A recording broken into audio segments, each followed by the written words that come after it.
This is the Stop Time Podcast. I'm your host, Lisa Hopkins, and I'm here to engage you in thought-provoking, motivational conversations around practicing the art of living in the moment. I'm a certified life coach, and I'm excited to dig deep and offer insights into embracing who we are and where we are at.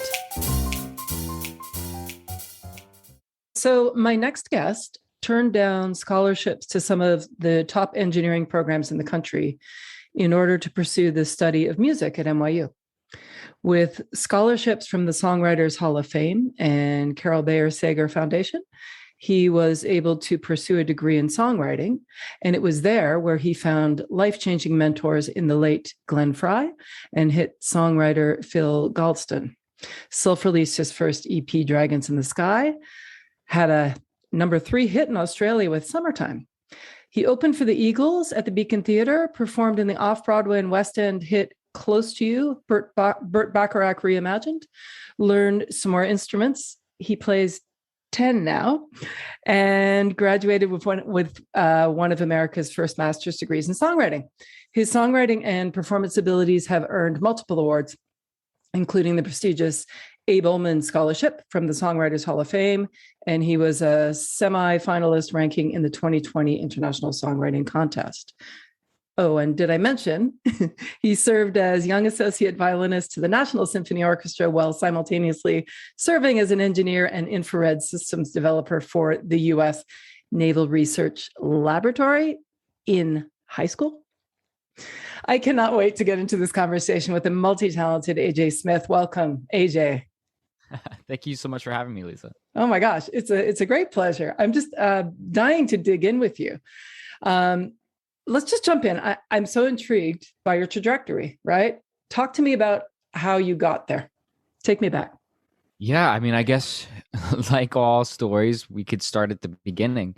And that would be, my earliest memories for the most part involve music. My godmother, who was our 2 doors down the street from us neighbor, taught piano lessons growing up. And when I was around 3, I think the story goes that I snuck out of the house with a family dog, and my mom couldn't find me, had no idea where I was. And it turns out that I had gone down the street and was pressing my ear up against the window, listening to my godmother teach piano lessons. And this happened a couple of times. And finally, my parents were like, okay, we got to just put you in piano lessons with Annette. So then that way you can stop running away, stop giving us heart attacks. Every time we turn our backs to cook dinner or anything, I was disappearing out of the house. And so, yeah, that's kind of where it started. And then, they took me to go see my first concert at Red Rocks in Colorado, which was Yanni. And then he had a solo violinist playing with him that night. And I was like, oh, I'm just in love with the violin. Mom, can I please learn how to play the violin? As a kid, you have no idea what lessons cost or anything like that, right? You're just like, I want to do it. And then the parents kind of figure it out. And so my mom figured it out and found me a violin teacher, and I ended up fiddling in a bluegrass band and all of these different things. And then, going on to play violin as a young associate to the National Symphony. But I think behind all of that, I always wanted to write songs, not just compose. I was composing ever since I was like 6 or 7 in my little composition notebooks.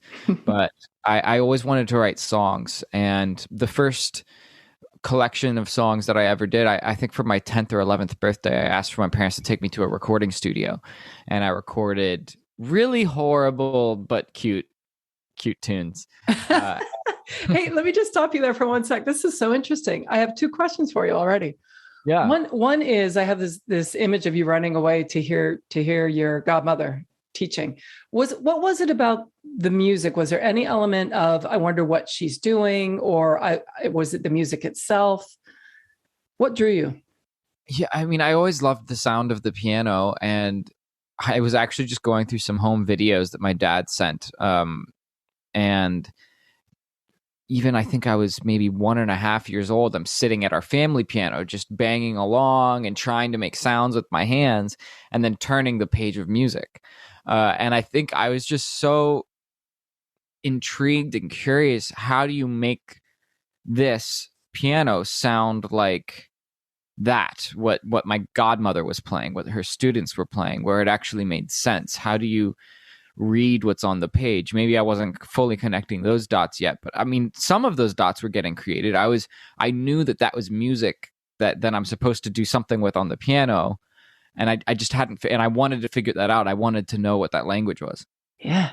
You know what stands out to me is that as you were saying that, it sounds like the perfect sort of intersection of head and heart. Head first, like when I think about you as being having this proclivity for engineering, right? For how things work, and it sounds like there was a big element of that first. Like, how is that happening? Not only do I love that thing that's being created, but how is it being created, right? Yeah.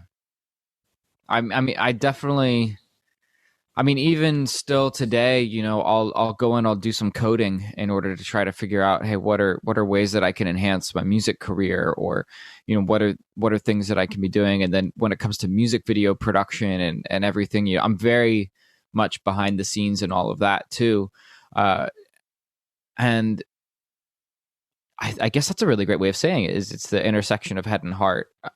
I think I lead a lot with the emotional. That's kind of what drives me towards something. But then I'm just so curious that I have to unpack, why, how, why do I feel this way? How do other people feel? How can I describe this better? Yeah. And also, it's interesting too, because I heard a distinction in composing versus songwriting, right? Mm-hmm. So if I heard you correctly, you learned the how to compose thing, but what you really wanted to do was songwrite, which again is kind of like that technical to the expression, right? Not that composing is not obviously a huge expression, but songwriting strikes me as, and you can tell me what it means to you, but it really stood out that you said, but what I really wanted to do was songwrite. And at 6, it doesn't sound like it's the structure of songwriting. It was that you had something to say. Talk to me about what that meant to you to be a songwriter. Sure. I mean, I think they're differently accessible, composing with lyrics or songwriting, and then composing without lyrics. And when I'm composing or songwriting with lyrics, I feel like I'm able to make the emotional connection a bit more accessible, where I can actually more directly speak to my audience, whoever that is, and really try to use more tools in the toolbox. It's not just the musical language, it's also the lyrical spoken language.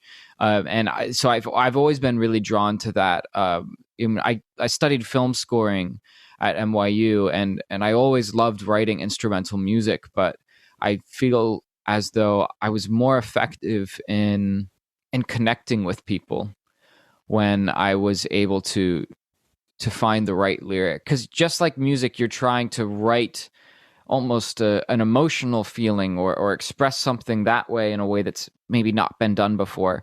With songwriting, you're doing that, but then you're also trying to write a lyric and express something that in a way that hasn't been said before as well, which it's such a unique challenge that maybe not all songwriters think about it that way, but that's how I think about it. Yeah, no, for sure. And connection reads loud and clear, right? I mean, that makes sense. Talk to me about what connection means to you, because for different people, it means different things.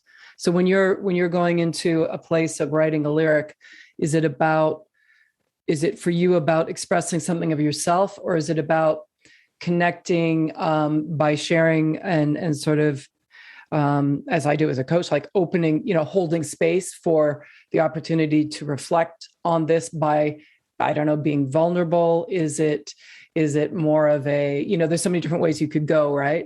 How does that show up for you? I mean, for me, I love connecting through specific intention. And so that it can be different in different circumstances. And if my intention for a song is to help others not feel alone in an emotion, and that's usually there in most of my writing anyways, then I'll try to make sure that it's really accessible for somebody to, even if I'm being specific about my own life or my own story, that there's also still an accessibility where somebody can say, ah, yes, I have that in my own life as well. I think one of my teachers was Roseanne Cash as well. I had the fortune of working with her, and she talked about how songs are like letters from the future sometimes, or at least that's how she feels. And sometimes they don't reveal to us in the moment what they mean until somebody else comes back and says, "Hey, I also had this sensation." And even though it's a very specific thing that she might have written about her dad, then, and something that he said to her growing up, and nobody else had Johnny Cash as a father, but then that might be something that it speaks to somebody else in the future, or it reveals its true meaning to her, the writer, later, because maybe we're in touch with something in the moment of writing that maybe our subconscious has realized, but our fully awake self hasn't yet too. You're speaking to also kind of the performing arts nature of it, in where we talk about, the audience being the final ingredient, right? So something new is created when it's received. Absolutely. Yeah. And that's, even going to the connecting with the audience.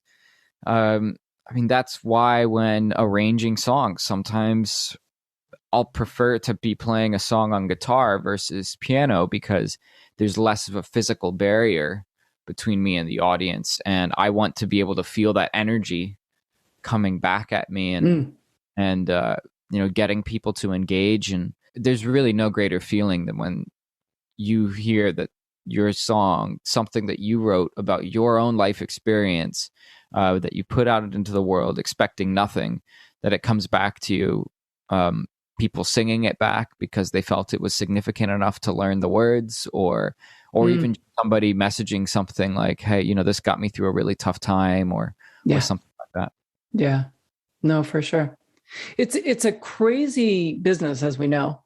And there are so many associated limiting beliefs about how you're supposed to do it, right? Or, I'm sure that conjures all sorts of things in your head. How are you affected or not affected, or how do you navigate those things? What are the things that sort of scream loud in your head that you don't want to listen to, things that you follow? What comes up for you? What's really challenging with the music industry is that there's almost too many facets in it, I think. And that can be extremely overwhelming, because you'll have somebody saying you need to focus on TikTok or Instagram, and well, SoundCloud is the place to blow up, or get your Spotify streams to work, or no, you should be building a Patreon page and get a smaller number but of dedicated super fans. You should be having an email list, or you should be having a text list. You need to be out there playing shows. You need to be out there not just going and hitting the road and playing house shows or something. You need to be opening for people. But how do you get to open for people? Well, you need to be on a label. Well, the major labels are only interested if you're on TikTok. Like all of this, and there's so many different avenues and approaches, and different things that you need to be focusing on all at once, that it can be at times really difficult to focus well on any one individual thing. Because then within all of that, you're also supposed to be writing and creating great, vulnerable material that is going to be unique and different from anything that anybody else is doing. And there's 50,000 songs released on Spotify a day. Mm-hmm. And so, how do you cut through? And so I think that the noise is one thing that's really difficult to listen to. And then the other is when people who will come in and say, the thing that you're not doing is X, or the thing that you're not doing is Y, because you want to believe so badly that the only thing standing between you and whatever your benchmark of success is this magic elixir solution that somebody else has brought to the table. And it can be really damaging to self-confidence and faith in oneself when you listen to that. But it's hard not to listen to that because it's such a complex, multifaceted industry.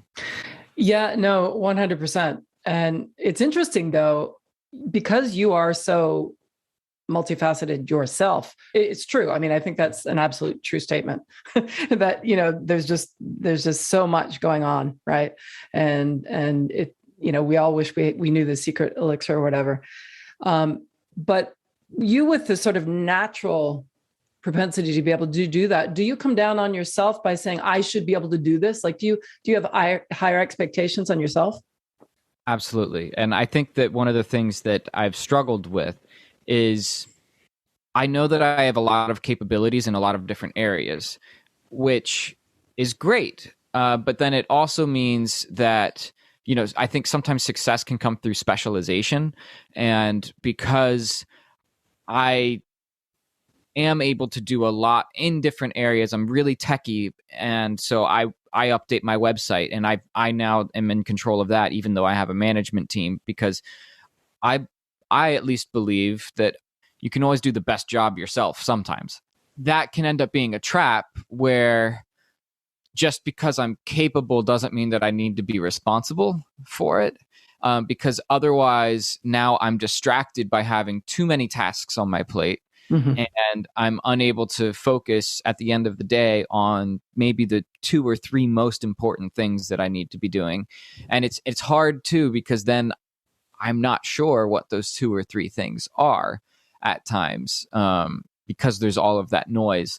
And so I think that can kind of hold me back at times. It's so interesting because we're talking about tools, right? And what comes to me, and what I would encourage you to remember, is there is one thing that you are the top expert in and always will be, and that's you. And you are the brand. So how you are presented to other people, I mean, obviously when you show up physically, but in terms of your music, in terms of what you give the people to promote or what you put out there, I mean, nobody can do what you can do. Yeah, that's actually really interesting too, because, I recently, I wanted to bring my brand, make it more cohesive as an artist. And so I started working with the stylist, and I had some other people in order, because I know that, hey, I know what I like fashion wise and all of that, but, to a certain extent, that is part of the look, as is everything, and I direct or produce all of my own music videos, and I'm very good at putting together looks for that. But when it comes to every day, or, anything that if I need to go and perform on a TV show or something like that, I'm not really sure what to wear. And so I had one person saying, well, we need to give you more edge. We need to make you more of a bad boy. And I'm like, well, that's not really, my writing style isn't like that. None of the, and I was listening to that a little bit, because there's that voice in the back of the head saying, maybe this is the elixir, that one magic trick that's going to unlock the door that I haven't been able to unlock yet.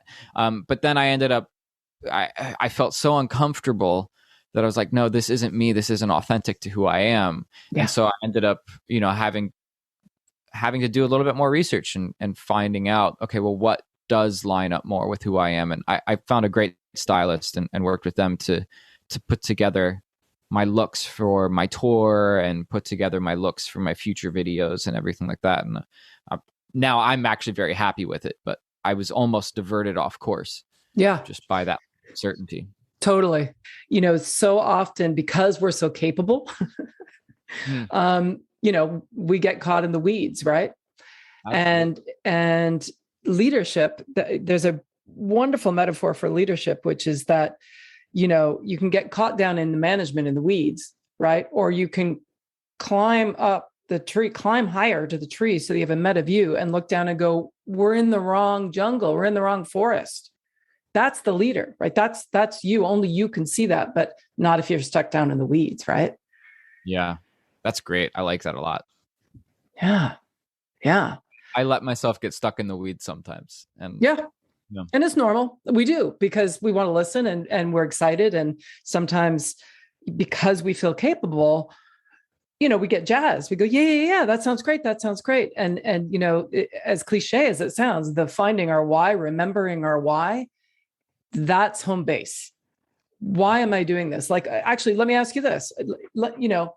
So I don't know, next year, we get on the phone call together and you go, Lisa, since we talked, this is what's going on. My life has changed completely since that conversation we had. What would you be telling me?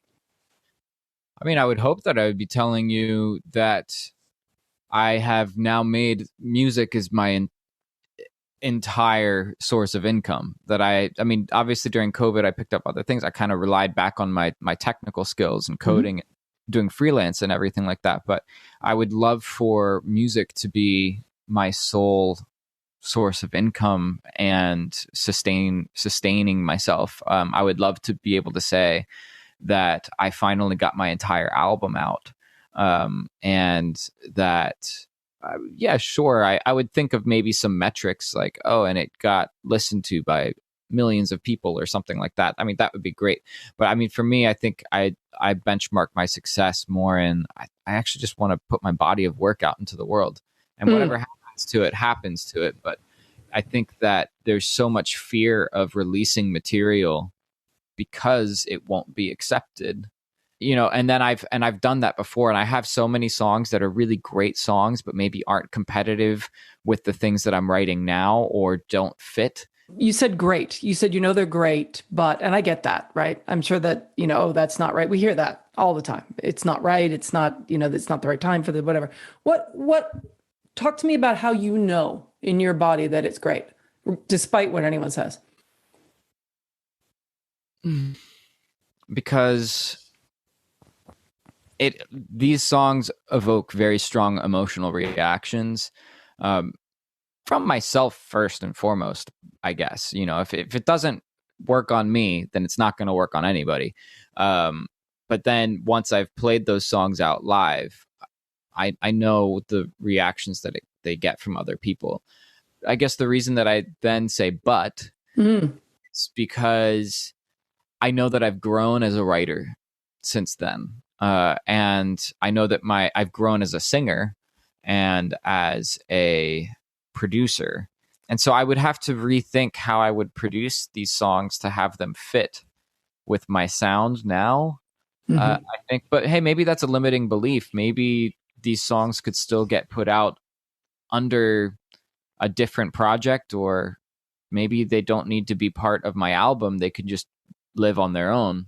It's interesting. I'm hearing two things. One is, and I'd love to talk to you about how, I don't know if perfectionism is the right word, but what I'm hearing you say is, they're great and they were very evocative, which is that heart center, right?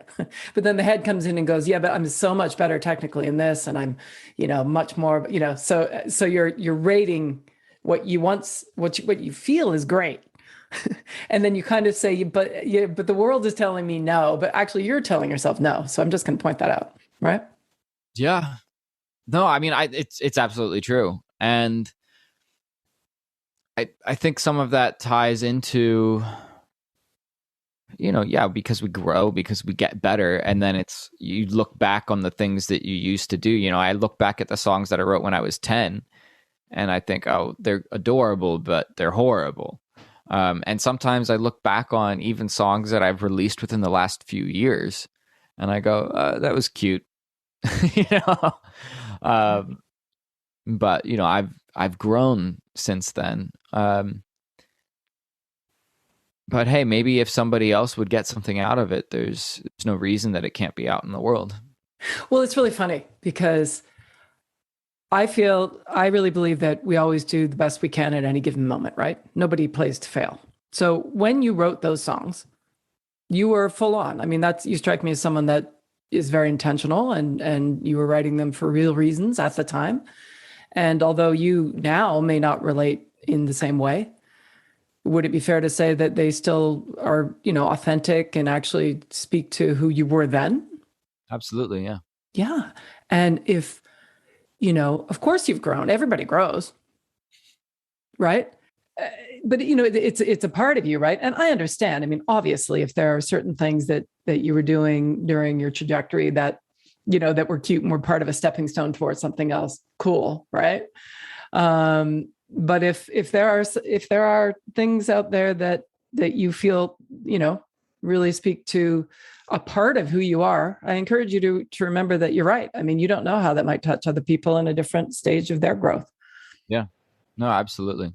And I actually have played around with the idea of when I'm done with this album, or maybe in between releasing singles for it, to just drop maybe the 3 or 4 most, I think, effective or transformative songs that never got to be put out into the world because I was too afraid to put them out then, and to put them out now and say, hey, this isn't part of this album, but these songs were really important to my growth as a writer and artist, and I hope that you like them. What a gift that would be, right? I think so. I mean, it would be a gift myself to a certain extent, to just say, hey, you know what? These songs are out and you did it. Yeah. Yeah. What's your Achilles heel, would you say? Perfectionism. Okay. 110%. So I was hearing that. Oh yeah, you hit it nail right on the head. So where does that come from? Well, you could say because of the classical music upbringing, possibly, of needing to practice a part 100 times until you had it perfect, or 1,000 times, or however many times it took. I think it's that maybe the head piece coming in, the leading with the heart, but then the head saying, can I communicate this in a better way? Can I sing this better than I did? Can I play this more effectively? I constantly think, well, that was great, but I could do better. And I think it's a double-edged sword, because on one hand, it's pushed me to grow a lot. And I think that that's a healthy dose of that helps push anybody. But then it can also create a fear of rejection, I guess, because you're thinking that it's not good enough. And if you never think that it's good enough, because you always think that you can do better, then, I mean, what good are all the songs doing on my hard drive? Yeah. No, absolutely.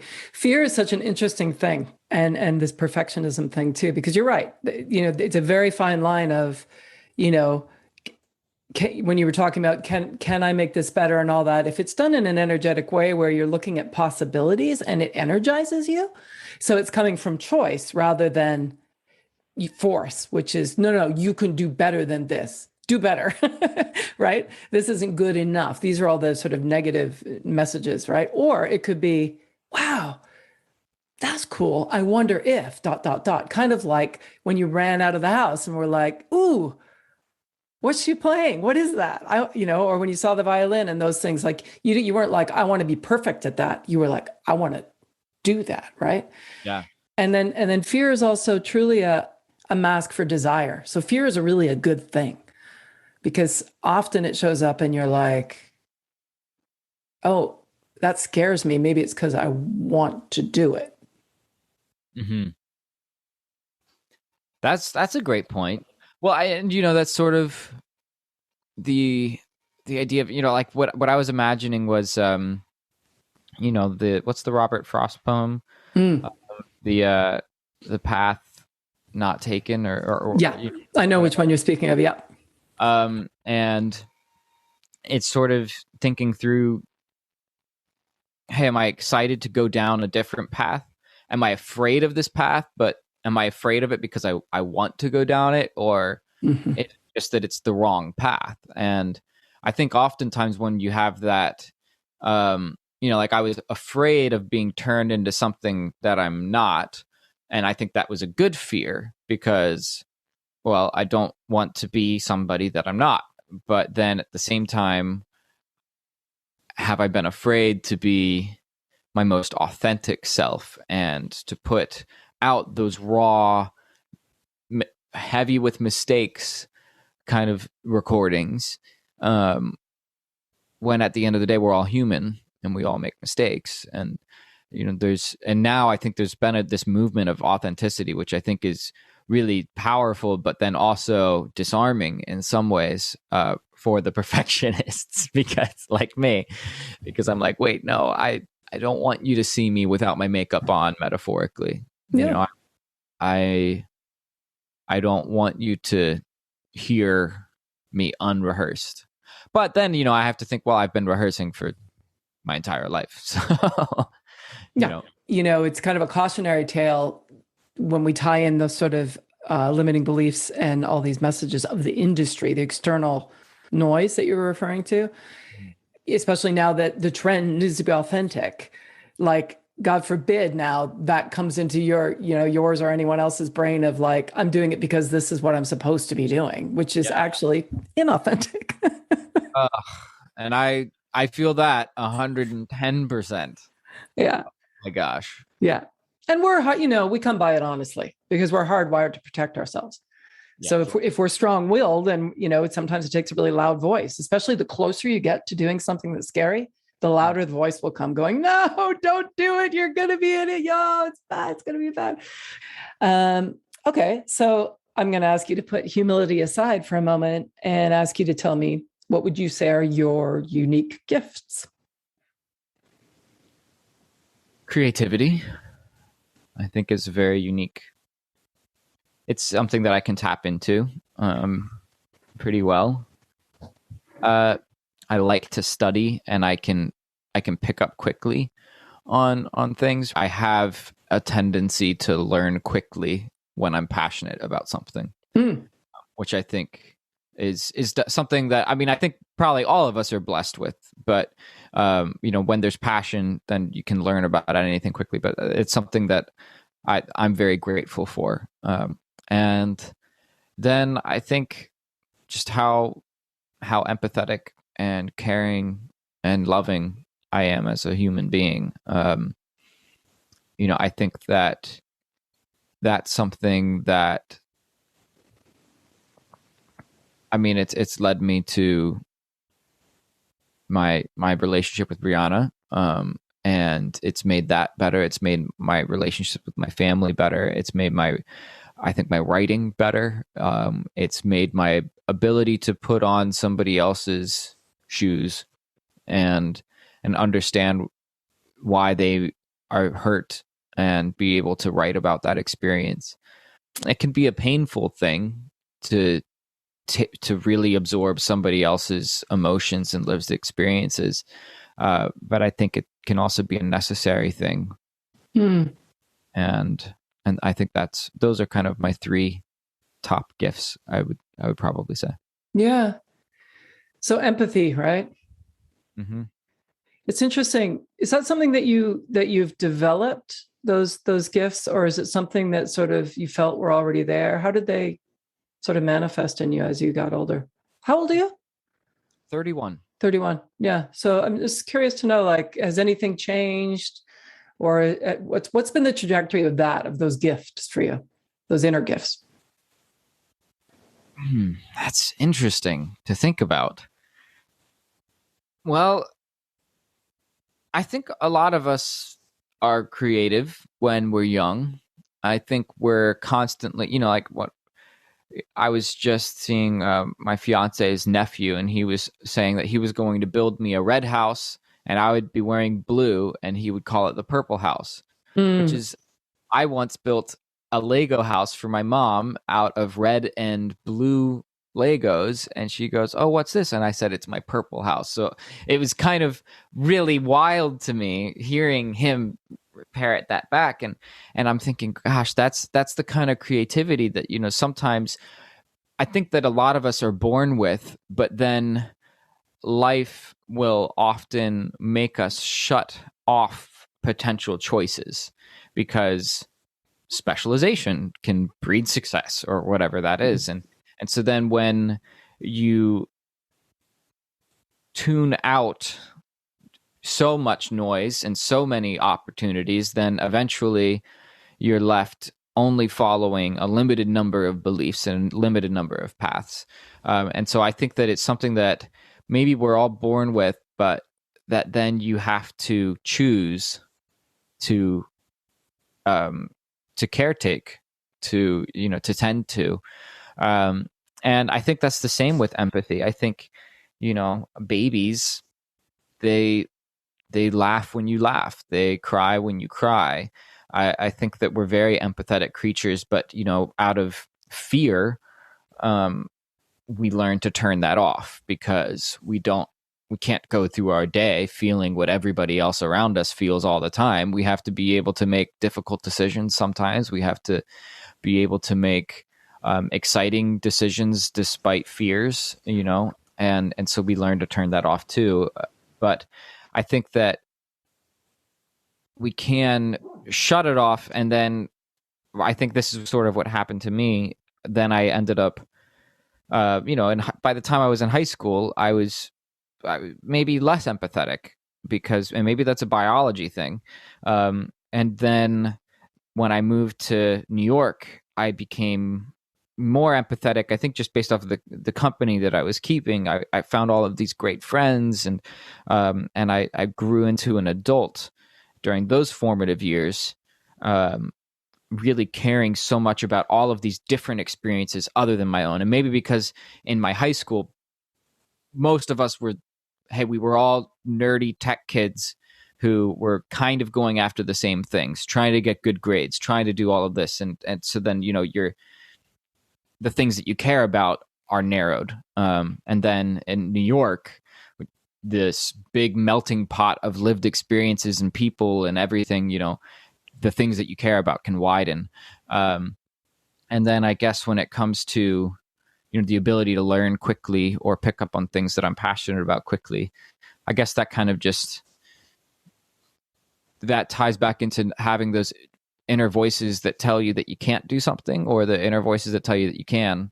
And I think I've always had an inner voice that tells me that and maybe it comes from my mom or, my dad saying, oh, you can be anything you want to be, or, whatever. But, I really believe that I could, if I devoted the time, if I devoted myself, that I could learn how to do anything if I were passionate enough about it. I believe that any of us can. And I think because of that core belief, I've been able to learn how to code infrared sensors for the Navy and build apps and also compose music and learn 10 different instruments. And Yeah, no, for sure. It's interesting. You mentioned your time in New York. That would have been the time, I'm guessing, where you had a pretty big decision to make about whether you were going to follow that engineering scholarship or pursue music, right? mm-hmm. So what came up for you then? What played into that decision? I was sitting on stage, I believe at either the Kennedy Center or one of the other music halls in the DC area. And we were playing the orchestral suites to West Side Story, which is really funny because my fiance Brianna is in the West Side Story movie. And we get to the end of the piece and it's just so beautiful. And I almost started crying. I actually think I did just start crying on stage because I had been putting so much pressure on myself to make the right decision. And then the right decision revealed itself to me. I couldn't give up the ability to write, to learn how to write and evoke that kind of emotional response from others, that I had, for whatever reason, the proclivity to tap into the musical ether of the universe. And to not do that I would regret it a lot. And so the decision was kind of made for me. Yeah. Wow, that's beautiful. I can picture it's visceral, right? Yeah. Wow. And how much sooner were you living in New York at that time, or where were you? I was at home. I was where my parents lived in the DC area. I went to my high school was called Thomas Jefferson High School for Science and Technology. So, it's Yeah. a science and tech school, but then Yeah. I did the drama program and music and orchestra, and I'm probably one of the very few alumni from my high school that didn't just go off and work at like Google or something. And Where do you see yourself 10 years from now? Hopefully, you know what? I'm going to stop saying hopefully. I'm just going to say where I see myself. Perfect.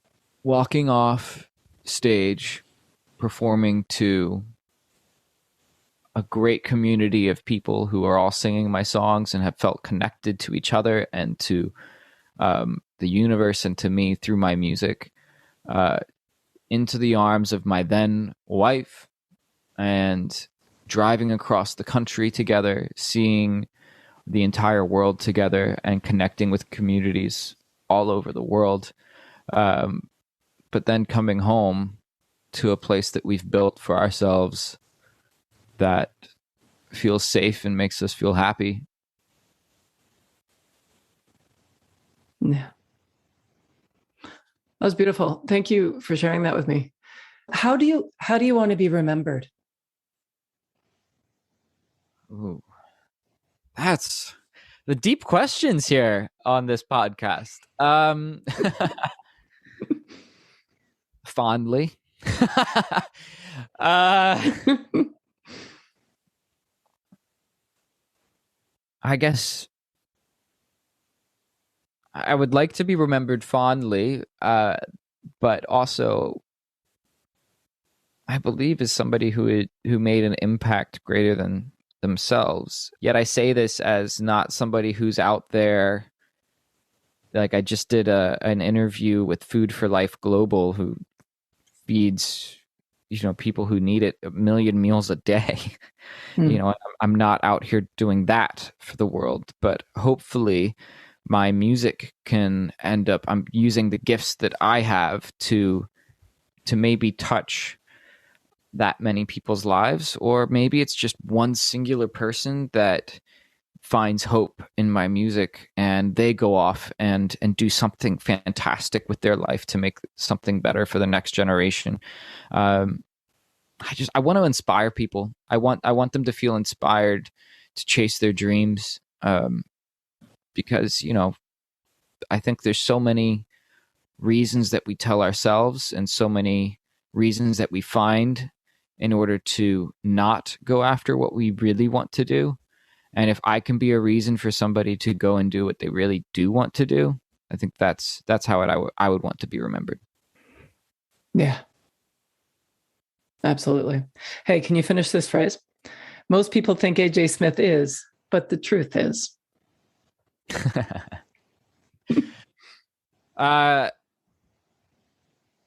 Tall. Yeah, I don't know. People always. I know that's a bit of a joke of an answer, but for whatever reason, whenever I meet people for the first time in person, they always go, "Oh, I thought you were taller." I'm like, "Why? Why?" Either that, or I feel like a lot of people look to me, at least even sometimes in friend groups, that I've got it all together, and that I'm, maybe because of that perfectionism that I have, I only let the world see the perfect version of myself sometimes. But I'm not. I'm a human just like everybody else. I make mistakes. I take steps off my path in this noisy path of road or whatever world of the music industry and life, and all I can do is just try to find my footing and get back on the road to where I'm supposed to go, just like anybody else. So hopefully nobody else is holding themselves back because they look at me and think, oh, well, he's got it all together and I don't, because I do not. I'm no better than anybody else. Oh my gosh, that's awesome. Love it. All right. So we're going to play What Makes You. Okay. So I'm going to say what makes you. I'll say a word, and then you just say what comes to mind. Mm-hmm. Sound good? Sounds great. Okay. What makes you hungry? Chipotle. What makes you sad? Heartbreak. What inspires you? Love. What frustrates you? Myself. What makes you laugh? My dog. What makes you angry? Failure. Uh-huh. And finally, what makes you grateful? Brianna was the first person that came to mind. I was trying to think of something less specific in my own life, though. Opportunity. Beautiful. What are the top 3 things that have happened so far today? Well, being on this podcast, of course, is number 1. Number 2, dancing in the kitchen before this podcast with Brianna. After she got home, we just sometimes the little things in the day. Just go to give her a hug and just kind of slow waltzed for a minute. And then I got the official social media assets for my performance on the Kelly Clarkson show, which is, I'm not sure when this is going to air, but it's April 5th is when I perform on the Kelly Clarkson show. Oh, cool. That'll be fun. Do you know what you're doing? Like, do you have how does the perfectionist come into your brain right now with that? Are you like getting all ready or what's? Well, so behind the scenes scoop, I've already done it. So Okay. I pre-recorded the video already. So Perfect. Yeah. Oh my gosh, that's so funny. What came up for you preparing for that? Anything? Was that it? Or was that just not, I mean, I know you do a lot of stuff, so was it not a big deal for you? Well, I think when we recorded the video, we didn't know whether or not they were going to actually air it or pick it because, I think most of these slots are used by major label artists and I'm an independent. And we were preparing a video for them in case they had somebody drop out or just in case they liked the performance enough that they would flex it in and air it. So in one way, that was super, it made me feel like I was auditioning and I had to be perfect. But then in another, I also felt as though, hey, you know what, whatever's going to happen, happens. I've helped Brianna with enough self-tapes to realize that sometimes it's not about how good of a job you do. It's about how somebody else sees that role being filled. And maybe I fit that and maybe I don't. And maybe that's okay. And so in one ways I was putting a lot of pressure on myself, but then in another I was taking it off. And so I kind of just, I just did the best that I could do on that day. Yeah. And, well, here it is. It's happening. It's there you go. Yeah. So I encourage you to remember that attitude, that mindset seems to work well for you there. What are you most looking forward to? Today or in life, whatever comes to mind. Getting married and my album, I think are the 2 things. Yeah, fair enough. AJ, it's been such a joy speaking with you today. Thank you so much for joining me. Thank you so much, Lisa. It's been awesome. I have been speaking today with AJ Smith. Stay safe and healthy, everyone. And remember to live in the moment. In music, stop time is that beautiful moment where the band is suspended in rhythmic unison, supporting the soloist to express their individuality. In the moment, I encourage you to take that time and create your own rhythm. Until next time, I'm Lisa Hopkins. Thanks for listening.